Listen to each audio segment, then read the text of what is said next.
반갑습니다. 송범석 행정사입니다. 오늘도 구제 사례를 소개하는 시간입니다. 8월 중순 이후에 또 3분 정도가 구제가 됐습니다. 재결서가 도착하지 않은 경우도 있기 때문에 모든 사례를 다 소개를 해드리진 못합니다. 양해를 구하도록 하겠습니다. 먼저 첫 번째 의뢰인은 경기도 용인시 기흥구에 살고 계셨고요.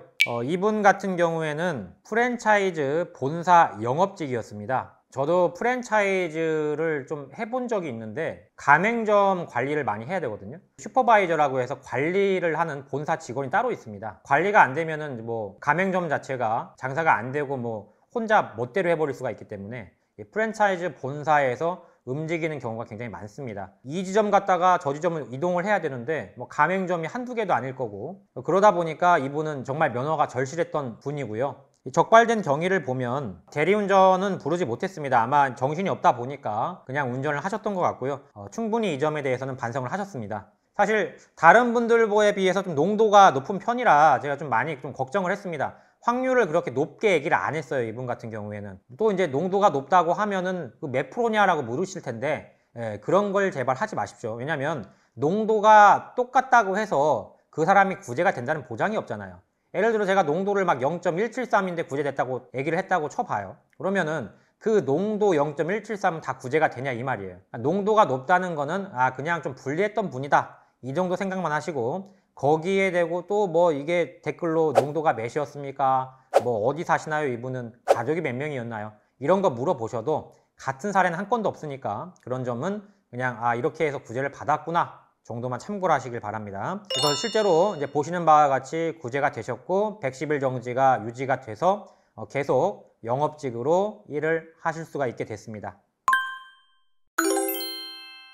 다음 분은 좀 특이한 직업을 갖고 계셨던 분입니다. 여러분 스쿠버 다이빙 아시죠? 네, 그 강사였어요. 경기도 광주시에 살고 계셨던 분이고요. 이분 같은 경우에는 대리기사도 불렀습니다. 근데 대리기사가 못 찾은 거죠. 골목에 주차를 해놨다 보니까 잠시 대리기사가 있는 곳까지만 나가다가 적발이 된 케이스입니다. 대리운전기사 찾으러 가다가 적발되는 경우가 굉장히 많아요.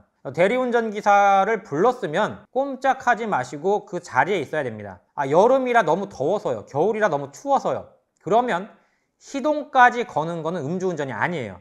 다만 기어를 뉴트럴이나 그 다음에 드라이빙으로 넣어버리면 그때는 음주운전이 됩니다. 왜냐하면 움직이지 않았다고 해도 움직였다고 누군가 신고가 들어가면은 그걸 증명할 방법이 없어요. 파킹에 있어야 돼요, 무조건. 물론 이제 증명이 되긴 돼요. 근데 그 과정이 힘들어요. 자, 근데 이분은 어쨌든 움직였죠. 대리운전기사 찾으러 가다가 그러다 적발된 거예요. 스쿠버 다이빙 같은 경우에 장비가 많습니다. 산소통도 들고 다니셔야 하기 때문에 차가 없으면 일을 유지를 못합니다. 이동거리가 좀 짧았습니다. 17m 움직였어요. 다행히 구제를 받으셔서 다시 이제 다이빙 강사로 지금 일을 하고 계십니다.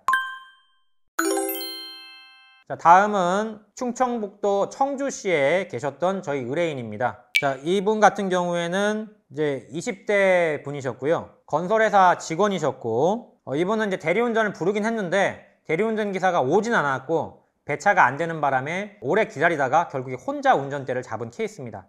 건설회사 본사 안전팀 재직 중이셨어요. 이제 중대재해 처벌법 때문에 본사의 현장 안전 관리 지원 업무, 점검, 대회 업무, 그리고 출장 업무가 많아요. 그러니까 이게 중대재해법 생기면서 출장이 굉장히 많이 생겼습니다. 건설 현장에 뭐 시골 같은 경우에는 갈 수가 없는 거잖아요. 그래서 어쩔 수 없이 이제 면허가 꼭 필요하신 분이었는데 다행히 또 구제를 받았습니다. 운전을 계속 하실 수가 있게 되었고요. 8월 중순에 구제되신 분들 3분 사례를 소개를 했습니다. 물론 음주운전을 잘했다는 게 아닙니다. 음주운전을 두둔할 수도 없습니다. 그러나 일단은 살고 봐야지 않겠습니까? 여기 나온 3분 중에 면허가 필요하지 않은 분은 단 한 분도 없었습니다. 이분들 운전면허가 없으면 당장 퇴직을 해야 되는 분들이에요. 다행히 다 구제를 받으셨고 이걸 제가 축하한다고 얘기는 못하겠고 앞으로 음주운전을 절대 하지 마시길 바랍니다. 마지막 기회라고 생각하시면 되겠어요. 그래서 다시 한번 건전한 사회의 구성원으로서 회복할 기회를 주신 행정심판위원회 제도에 감사를 다시 한번 드립니다. 물론 많은 숫자를 구제를 시켜주지는 않지만 그러나 이렇게 억울하거나 면허가 꼭 필요한 분들은 한 번쯤 고려를 해보시길 바랍니다. 영상 하단에 더보기를 클릭하시면 네이버 카페 링크가 있습니다. 해당 링크를 클릭하시고 카페로 방문해 주신 뒤 Q&A 게시판에 질문을 적어주시면 최대한 빠르게 답변을 드리고 있습니다. 유튜브에서 주시는 질문은 상세하게 답변해 드리기가 어려우므로 반드시 네이버 카페 게시판에 글을 올려주시길 부탁드립니다. 또한 모두다 행정사는 8년째 비대면 업무를 진행하고 있습니다. 전염병 걱정 없이 언제든 서면만으로 진행할 수 있는 비대면 시스템을 꼭 활용하시길 바랍니다. 좋아요와 구독은 저에게 많은 힘이 됩니다. 여기까지 송범석 행정사였습니다. 감사합니다.